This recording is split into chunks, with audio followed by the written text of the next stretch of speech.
بطريقة سهلة ونتيجة مبهرة. حضرت طاجن الدجاج مع البطاطا والبصل وبطعم حامض وحلو ولا أروع. غطيت الطاجن بعجينة طرية بتتحمر بالفرن لتعطي لمسة مميزة وقرمشة بتشهي مع كل لقمة. الوصفة ما بتحتاج وقت طويل ومكوناتها متوفرة بكل بيت، والنتيجة شكل بيشهي وطعم بياخد العقل. خلينا نبلش. أول شي عندي 5 قطع دجاج منوعة بين أفخاد وصدورة، مغسولة ومنضفة منيح.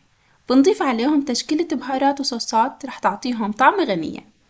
بدنا معلقتين كبار لبن زبادي، معلقة كبيرة رب البندورة، معلقة كبيرة دبس رمان، معلقتين كبار زيت زيتون، معلقتين كبار زيت نباتي، معلقة صغيرة سماق بلدي، معلقة صغيرة بهارات دجاج، معلقة صغيرة بهارات كاري، معلقة صغيرة هيل مطحون، معلقة صغيرة بابريكا، ومعلقة صغيرة توم باودر، ومعلقة صغيرة ريحان ناشف، ومعلقتين صغار بديل الماجي، ورشة فلفل أسود ورشة ملح.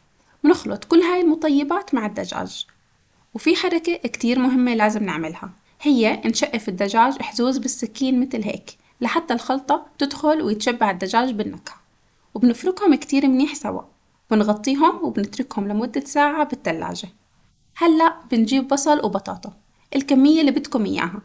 جبت بصلتين حجم وسط وقطعتهم مكعبات صغيرة، وكم حبة بطاطا صغيرة بقطعها شرحات، وبضيفهم بالطاجن وبنحط عليهم البهارات. ربع كوب زيت نباتي، معلقة صغيرة بهارات دجاج، معلقة صغيرة بهارات كاري، معلقة صغيرة بابريكا، معلقة صغيرة بديل الماجي، وملح وفلفل أسود. نفركهم منيح سوا. هلأ بعد ما مرق ساعة على الدجاج بنضيفه فوق الخضار بالطاجن، وبنضيف الخلطة معه، وبنخلطهم سوا مع بعض. وبنحط على الوجه حبتين لومي، عودين قرفة، وكم ورقة غار. وبنغطي الطاجن بورق زبدة وقصدير، وبندخله على فرن محمى من قبل لمدة نص ساعة على 180 درجة. هلأ بنحضر العجين. بدنا كوبين طحين، بنضيف عليهم معلقة صغيرة خميرة، معلقة صغيرة ملح، وكوب إلا ربع مي دافية.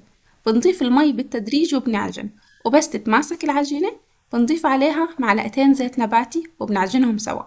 ورح تتشكل عنا عجينة طرية وناعمة. بنغطيها وبنتركها ترتاح لمدة نص ساعة. وهلأ بعد ما الطاجن تقريبا استوى بنشيل عنه القصدير، وبنشغل الشواية وبنحمر الدجاج شوي.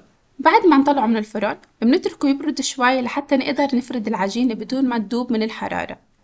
وهلأ بنفرد العجينة على الطاجن وبنغطي الطاجن فيها وبنلزقها منيح من الأطراف، وبندهن الوجه بصفار بيضة مع شوية خل، وبنرش على الوجه حبة البركة وسمسم محمص. وبنرجعها على الفرن والحرارة من تحت لمدة ربع ساعة، أو لنشوف الخبزة نفخت وتحمرت. وهيك بعد ما استوى طاجن الدجاج. قبل كل شي الشكل رهيب، مغري جدا وبيشهي. الخبزة نافخة ومقرمشة وطرية سوا، والريحة بتجنن. الدجاج والخضار دايبين وطعمتهم بتشهي. إذا بدك وصفة تبهري فيها ضيوفك وتكون غنية بالنكهات وبنفس الوقت سهلة، لازم تجربي هالطاجن. جربوا وشاركوني رأيكم إذا عجبتكم الوصفة، وصحتين وهنا.